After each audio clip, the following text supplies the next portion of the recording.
Are you considering buying the iPhone 12 mini in 2023?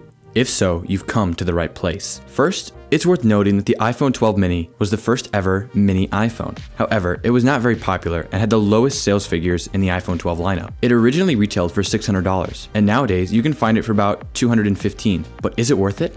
Let's take a closer look to see what you're getting. The design of the iPhone 12 mini is quite similar to that of the iPhone 12, but it is smaller in size. But it does have those flat edges, that glass back, but the difference starts with that 5.4-inch display. It is a Super Retina XDR OLED HDR10 locked in at 60 Hz, which can get to a max brightness of 625 nits. The display on this thing is still very good, but definitely with a bigger phone, it would be more enjoyable consuming media. And Face ID on this phone works amazingly. The screen is still very contrasty and it still looks very good. Something that I love about this phone is that you can very easily use it with one hand due to its compact size. Additionally, it only weighs in at 135 grams, making it a lightweight device that can be held comfortably for longer periods of time without causing any discomfort.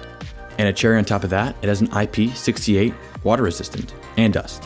When it comes to the design of colors you can get it in 6 different colors: black, red, blue, green, purple, and white. This is black. Turning this phone over, we have 2 dual 12 megapixel cameras, an ultra wide and a wide. First, let's look at the wide. It has an f-stop of 1.6, and it can take some really good looking photos. It also has night mode and portrait mode, and you can shoot at up to 4K 60 frames per second. And this is the built-in mic.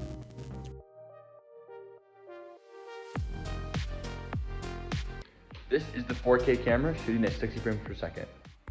And overall, photo and video coming out of this thing just looks really good. I really like it. Now, let's take a gander at this ultra wide.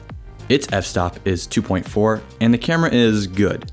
Not amazing, but with some good lighting scenarios, you can definitely take some really cool looking photos. There also is night mode with the ultra wide, but the night mode with the ultra wide is definitely mediocre. And along with the ultra wide and the wide, like I said, 4K 60 frames per second. It does have a selfie camera, 12 megapixel, f-stop 2.2. Now I really hate taking selfie photos, but I did take one for you guys. And selfie photos on this thing are definitely going to be usable. They definitely look better than something like an 11. And you can shoot up to 4K 60 frames per second with that selfie camera. Now when it comes to what's powering this phone, it is the A14 Bionic with 4 GB of RAM. And it is buttery smooth, no problems whatsoever. Even a bit of gaming. I mean, if you're willing to play games on this small screen, it can definitely handle it. Though maybe more super intense games, it'll start to trip. This is definitely not a designated gaming phone. But navigating the OS, no problems. Definitely one of the weaknesses of this phone is that 2,227 mAh battery.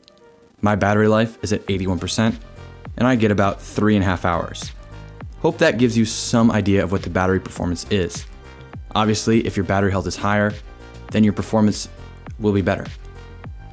I would say anything higher than a 93, you're probably going to get just about 4 hours, and anything higher than like a 97, maybe 4.5 hours at most. And if you're looking to buy this phone, you can find it on Back Market for about $215, and same thing for eBay. Links are in the description. Overall, is this a good phone to buy? Yes. If you're a person who tends to like smaller phones, don't mind getting the best battery, don't play heavy games, don't watch a ton of movies, then you should definitely consider buying this phone. It is still a great phone to be using.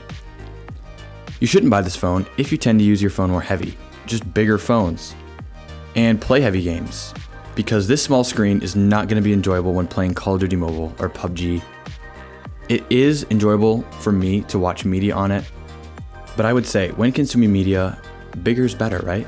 I hope you guys found this video helpful. I'll see you guys in the next one. Adios.